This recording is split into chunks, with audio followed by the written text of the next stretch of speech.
The Hindu newspaper discussion में आपका स्वागत है। और आज हम बात करने वाले हैं 7 मई 2020 के सभी न्यूज़ आर्टिकल्स की। आज हम इसके अंदर डिस्कस करेंगे। साथ में ही आपको मिलेगा हैंड रिटन नोट्स आपके तैयार करवाए जाएंगे। किस तरीके से आप न्यूज़ को पढ़ के, किस तरीके से आप आज आर्टिकल्स को पढ़ के उससे बैकग्राउंड को एक्सट्रैक्ट करेंगे और वहां से अपने नोट्स को तैयार करेंगे। तो यहाँ पे आपको सिखाया जाएगा किस तरीके से आप अपने खुद के नोट्स जो है तैयार कर सकते हैं।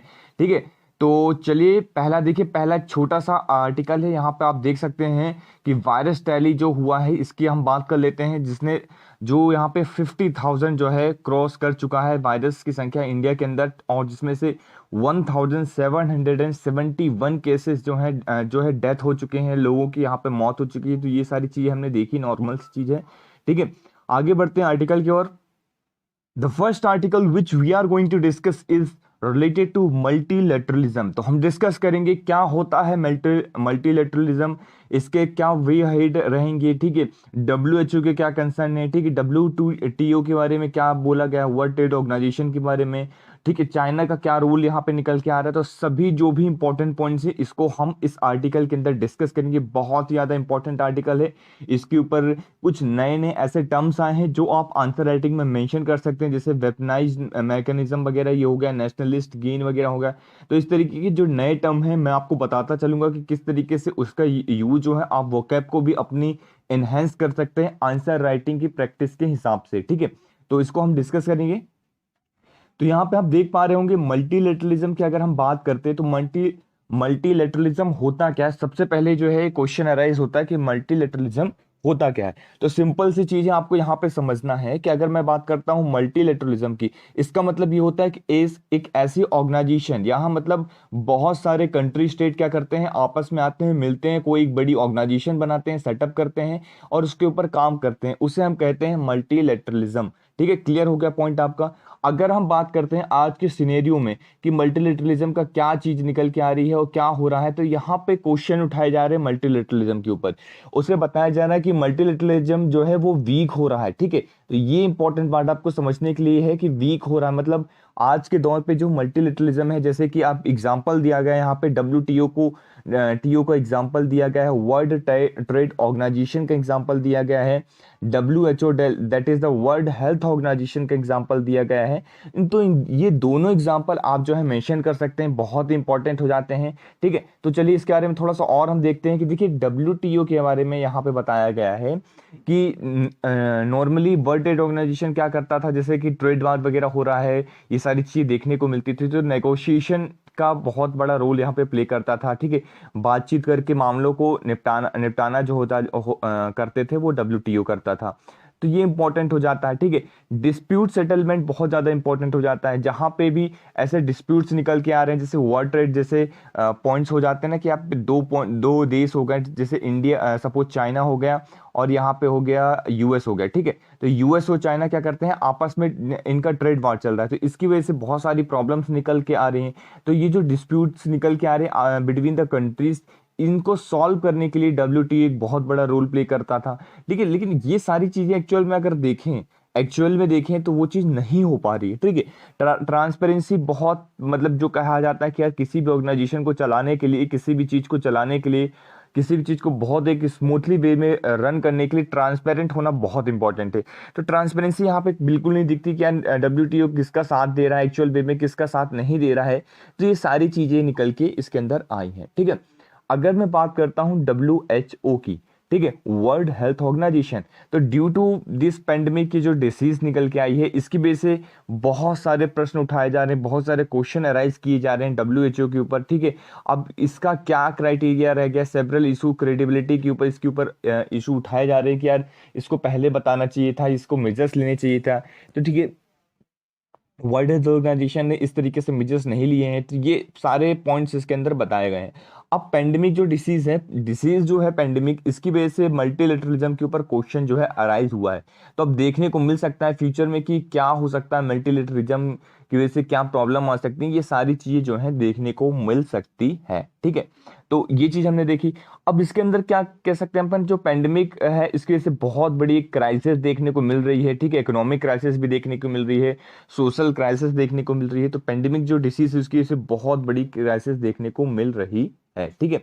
अब हम बात करते हैं इंडिया के पर्सपेक्टिव में, थोड़ा सा इंपॉर्टेंट हो जाता है इसमें कि आपको याद रखना होगा कि ये जो इंडिया है, सपोज अपना इंडिया है भारत, ठीक है, तो इंडिया के पास तीन बहुत इंपॉर्टेंट वैल्यूज हैं। वो कौन कौन सी हैं?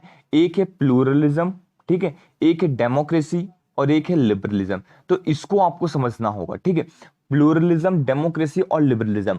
तो यहां पे आर्टिकल के अंदर ये चीज समझाया गया है कि इंडिया यहाँ पे कैपेबल है मल्टीलेटरलिज्म को लीड करने के लिए, मतलब इस तरीके से जो भी मल्टीलेटरलिज्म है इसको लीड करने के लिए कैपेबल है, क्योंकि इंडिया के पास जो भी इस तरीके से क्राइटेरिया होता है कि चाहिए लिबरल कंट्री होनी चाहिए, वो लिबरल कंट्री है, डेमोक्रेसी होनी चाहिए वो है, प्लूरलिज्म होना चाहिए वो है। तो इंडिया के पास ये तीनों चीजें, लेकिन कुछ हमारे पास कुछ नेगेटिव पॉइंट्स भी इसके अंदर बताए गए हैं, जैसे कि हम आज भी कास्ट के ऊपर काफी ज्यादा लड़ाई झगड़ा हमारे इंडिया के अंदर होता रहता है। रिलीजन को देखने का बेसिस से जो हमारे अंदर एक रिलीजन जो इशू है, कास्ट वाला इशू है, ये बहुत ही बड़ा इशू है जिसे हमें रिजॉल्व करना होगा। इंटरनल पॉलिटिक्स हमारा बहुत बड़ा एक मैटर करता है, ठीक है, और एलिगेशन, करप्शन, अगर ये हम चीजों को रिजॉल्व कर सकते हैं इंडिया के अंदर, तो हो सकता है आने वाले टाइम में इंडिया इस तरीके से रोल को प्ले कर सकता है, मल्टीलेटरलिज्म में लीडिंग रोल को प्ले कर सकता है, ठीक है। तो ये यहाँ पे बताए जा रहे हैं जहां पे हमें सुधार लाने की जरूरत है, ठीक है, तो इसको अपने देखना है। अब आर्टिकल के अंदर कुछ कीवर्ड्स मेंशन है जिसको आप अपने आंसर राइटिंग में मेंशन कर सकते हैं। बहुत ही ज्यादा इंपॉर्टेंट ये कीवर्ड्स है, आपको याद रखना होगा। वेपनाइज्ड इंटरडिपेंडेंस की यहाँ पे बात की जा रही है, ठीक है। देखिए वेपनाइज्ड क्या होता है, एक तरीके से वेपन आपके हाथ में है। अब ये जो वेपन है ये चीज दिखता नहीं, एक तरीके से आप ऐसा समझ लीजिए। पहले कैसे जो वेपन होते थे अगर आप लेंगे तो वो दिखते थे, यहाँ पे ये वेपन क्या हो रहा है, दिख नहीं रहा है। एक तरीके से ग्लोबल वैल्यू चेन को क्या करता है, अफेक्ट करता है। अगर मैं सिंपल शब्दों में आपको समझाऊं तो इसके अंदर आपको ये चीज समझना है कि सपोज जो वेपन है, ठीक है, पर्टिकुलर ये बंदा है, ठीक है, ये सपोज ये कंट्री है, ठीक है, ये चाइना हो गया। अब चाइना के अंदर कोई भी चीज प्रोड्यूस हो रही है तो क्या कर रहा है, एक फाइनल प्रोडक्ट, सपोज इंडिया में फाइनल प्रोडक्ट बन रहा है, ठीक है, और ये जो रॉ मटेरियल लग रहे हैं इसके अंदर, जो बीज के प्रोडक्ट्स हो गए लगने के लिए, वो कहीं चाइना के अंदर बन रहा है, कहीं इस दूसरी कंट्रीज के अंदर बन रहा है, या तीसरी कंट्रीज के अंदर बन रहा है। तो इस वजह से क्या हो रहा है कि फाइनल वैल्यू यहाँ पे देने के लिए क्या हो गया, हमको इन सभी जगहों से इंपोर्ट करना पड़ेगा सारी चीजों को, ठीक है। तो अगर चाइना चाहे तो क्या कर सकता है, अपनी जो एक छोटी सी चीज है उसमें रोक लगा दे, ठीक है, बोले यार हम नहीं देंगे, या फिर हमको हमारा इंटरेस्ट दो, या पर्टिकुलर कुछ भी इंटरेस्ट ही मांग सकता है कि हमको ये चीज चाहिए, या आप इस तरीके से करिए तभी हम ये चीज सप्लाई करेंगे। तो ये अगर ये सप्लाई को रोक देता है तो क्या होगा, यहाँ पे भी इफेक्ट होगा, इस दूसरी कंट्री के अंदर भी इफेक्ट होगा, और इस थर्ड कंट्री जहां पे फाइनल प्रोडक्ट बन रहा है वहां पे भी इफेक्ट होगा। तो ये बहुत सारी चीजें जो है देखने को मिलती है कि एक किस तरीके से ग्लोबलाइजेशन की वजह से एक दूसरे से सारी चीजें जो है कनेक्टेड हैं। तो इसकी वजह से बहुत ज्यादा प्रॉब्लम यहाँ पे अराइज हो रही है, वेपनाइज की प्रॉब्लम आ रही है, नेशनलिस्ट गेन देखने को मिल रहा है, इंटरडिपेंडेंस देखने को मिल रहा है कि कंट्री किस तरीके से इंटरडिपेंडेंस जो है इसकी वजह से बढ़ रही है। तो नॉर्मली जो होता है नेशनलाइज गेन की वजह से, मतलब नेशनल के इंटरेस्ट की वजह से, सपोज चाइना खुद का इंटरेस्ट देखना चाहता है, उसकी वजह से उसने रोक दिया सप्लाई चेन, उसकी वजह से बहुत पूरा जो मार्केट है, ग्लोबल मार्केट है, वो बहुत ज्यादा प्रभावित हुआ। इसका जो मिसयूज है मेनली चाइना इसका मिसयूज कर रहा है। तो इसको भी आपको याद रखना है, ये वर्ड आप कहीं पे मेंशन कर सकते हैं, वेपनाइज्ड इंटरडिपेंडेंस। तो इसको आप रट लीजिए, चाहे तो आप इसके नोट्स बना लिए। इस तरीके से जब भी वर्ड आए आईआर वगैरह के टॉपिक्स में जब आप लिखने के लिए आए तो आप ये वर्ड क्या होता है, बहुत सारी चीजों को डिफाइन कर देता है, ठीक है। आप अगर उसी चीज को पर्टिकुलर आपके पास है तो आप क्या करेंगे, 2 4 या 5 लाइन में डिफाइन करेंगे, लेकिन अगर आप एक वर्ड ये लिख देंगे तो आपका पूरा 2 लाइन का कवर हो जाएगा, ठीक है। इसलिए इंपॉर्टेंट होता है कि शॉर्ट एंड स्वीट जो लिखने के लिए आता है ना, वो यही है, यहीं से आपकी आंसर रेटिंग क्या होगी, इनहेंस होगी। तो ये चीज आपको यहाँ पे समझनी है। नेक्स्ट हम बात करते हैं अलायंस फॉर मल्टीलेटरलिज्म। देखिए एक तरीके का अलायंस है मल्टीलेटरलिज्म के लिए, ठीक है। अब ये पूछा जा सकता है किसके द्वारा लॉन्च किया गया है, तो आपको याद रखना है जर्मनी एंड फ्रांस के द्वारा यहाँ पे लॉन्च किया गया। तो ये इंपॉर्टेंट हो जाता है, इसको आपको यहाँ पे याद रखना है, ठीक है। नेक्स्ट हम मूव करते हैं next article. So the our next article is related to a warlike state and a bond to the rescue।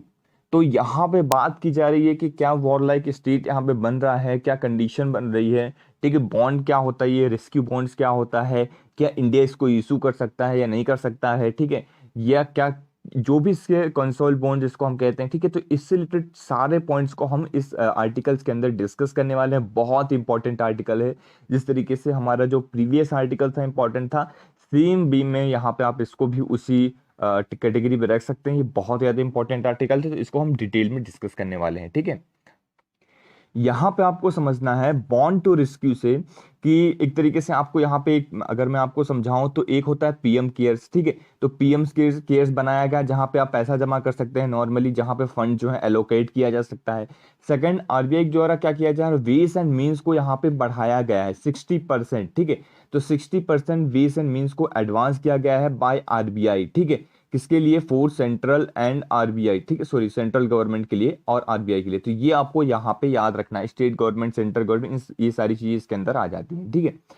अब देखिए नॉर्मल चीजें, कंसोल जो बॉन्ड है, ठीक है, कंसोल जो बॉन्ड की अगर मैं बात कर रहा हूं, क्या होता है कंसोल बॉन्ड, ये सबसे पहले जो हुआ था 1917 में ये हुआ था। तो ये आपको याद रखना कब हुआ था, 1917 में इसको लॉन्च किया गया था कंसोल बॉन्ड को। तो ये याद कर लिया आपने। ब्रिटिश गवर्नमेंट के टाइम पे इसको जो है ब्रिटिश गवर्नमेंट के द्वारा ये किया गया था। इसके ऊपर जो इंटरेस्ट रेट था वो कितना था, 5% इंटरेस्ट रेट था। तो ये इंपॉर्टेंट हो जाता है, कितना इंटरेस्ट रेट था, 5%। फर्स्ट वर्ल्ड वॉर के टाइम पे ये चीज हुई थी, तो ये आपको यहाँ पे याद रखना है, ठीक है।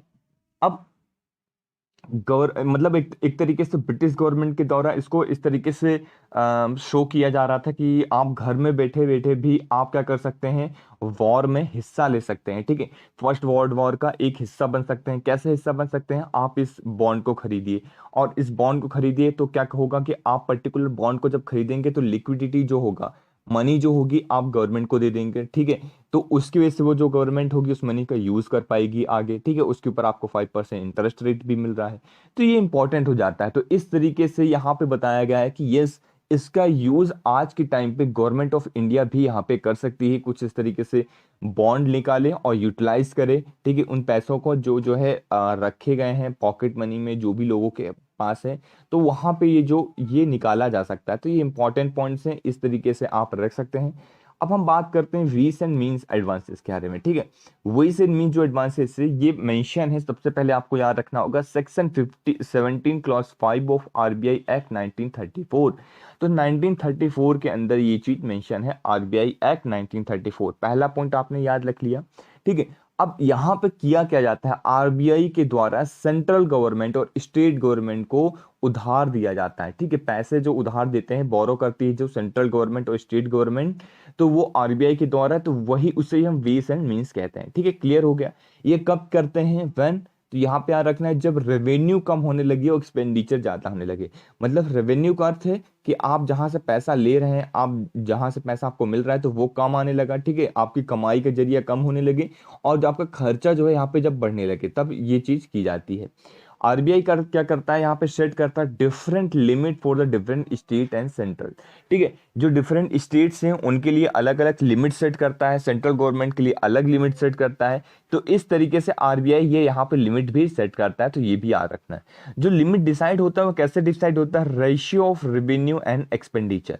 जो भी रेवेन्यू निकल के आ रहा है, जो भी एक्सपेंडिचर हो रहा है, सपोज सेंट्रल गवर्नमेंट का कितना रेवेन्यू आ रहा है, कितना एक्सपेंडिचर है, उसके रेशियो के बेसिस में वो जो है आरबीआई यहाँ पे डिसाइड करता है।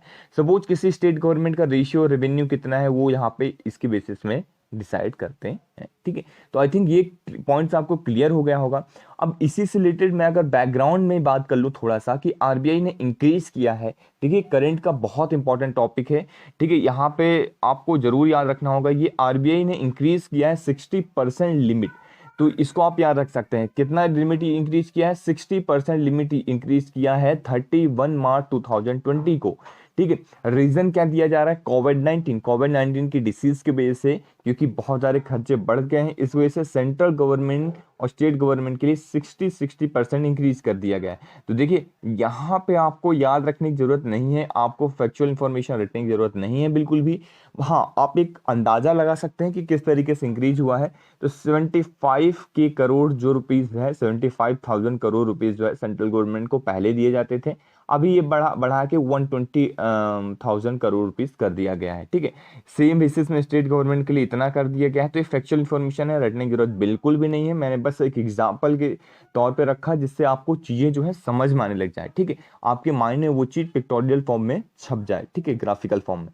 अगर मैं बात करता हूं, ठीक है, इस लोन की, इस अमाउंट की, तो एक तरीके से बोरो किया जा रहा है, ठीक है, गवर्नमेंट के द्वारा। तो आरबीआई यहाँ पे दे रही है, तो ये एक तरीके का ग्रांट्स नहीं है, आपको समझना है। मतलब ऐसा नहीं, देखिए ग्रांट्स ऐसी चीज होती है जो एक बार आपने पैसा दे दिया फिर आप पैसा वापस नहीं लेते हैं उससे, चलो ठीक है हमने दान दे दिया, तो एक तरीके से इस तरीके से उसे हम ग्रांट्स कहते हैं।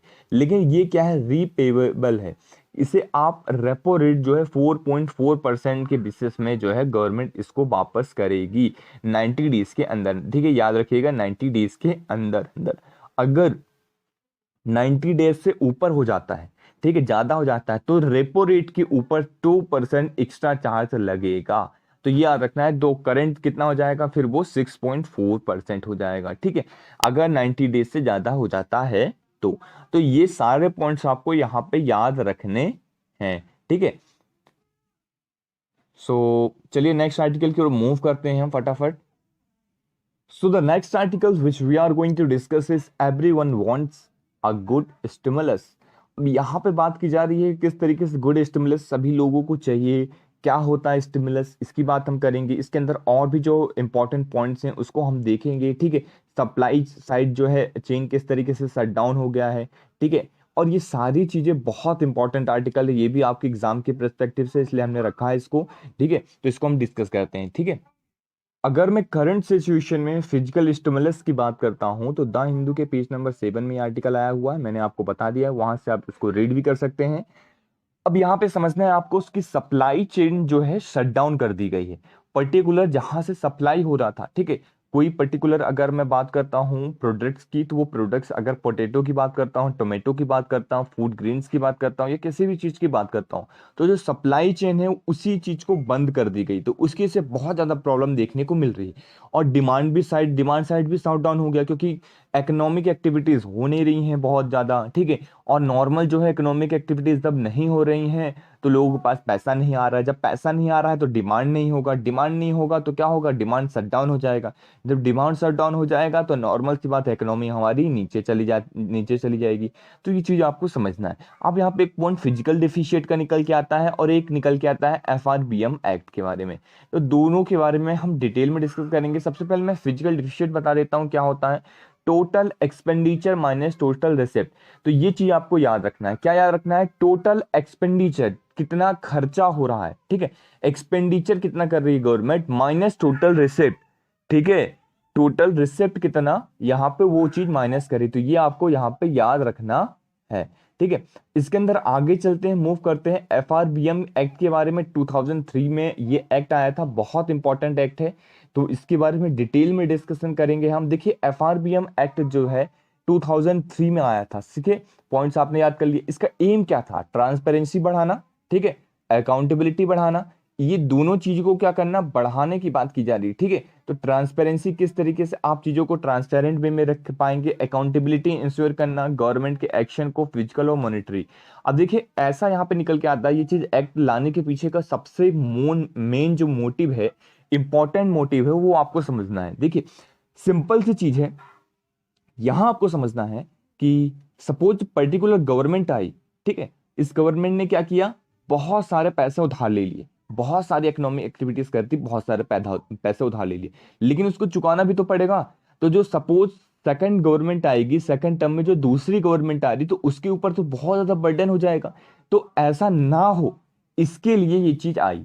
तो यहाँ पे क्या चीज इंश्योर की जाएगी कि आप कितना पैसा ले रहे हैं, उस पैसे का कैसा यूज कर रहे हैं, कि आप सही तरीके से यूज कर रहे हैं या नहीं, कि ऐसा तो नहीं आपने बस पैसा ले लिया, उसके ऊपर इंटरेस्ट रेट बढ़ता जा रहा है, बढ़ता जा रहा है, उसकी वजह से हमारी इकोनॉमी जो है नीचे चली जाएगी। ठीक है, थोड़े टाइम के तो लगेगा कि हाँ यार बहुत पैसा है, लोगों को दिखेगा, ठीक है, और वाहवाही जो है गवर्नमेंट लूट लेगी, लेकिन उसके बाद जो होगा, जब सेकंड टर्म की गवर्नमेंट आएगी, तो उसकी वजह से बहुत ज्यादा नीचे जाने को मिल सकता है, क्योंकि हमें वो पैसा लौटाना भी पड़ेगा विथ इंटरेस्ट रेट। तो वो इस तरीके से चीजें ना हो, इसलिए चीज लेके आई गई है। तो आई थिंक ये चीज आपको क्लियर हो गई होगी। चलिए, ये माइंड मैम आपको दिमाग में रखना है। 2008-9 में जो है एफआरबीएम ने क्या किया था, एफआरबीएम एक्ट 2003 के तहत यहाँ पे सेट किया गया था कुछ टारगेट्स को, जैसे फिजिकल डिफिशिएट, हमने बात कर लिया फिजिकल डिफिशिएट क्या है। फिजिकल डिफिशिएट जो है 2008 और 2008-9 तक 3% सेट किया गया था कि 3% तक हमें अचीव करना है, ठीक है। फिर रेवेन्यू डिफिसिट, रेवेन्यू डिफिसिट को 0% ऑफ जीडीपी यहां पे किया गया था, मतलब एक तरीके जितना रेवेन्यू आ रहा है और जा रहा है दोनों को माइनस कर दिया जाए तो वो 0% ऑफ जीडीपी होना चाहिए, ठीक है। लेकिन वहीं पे आता है इकोनॉमिक क्राइसिस।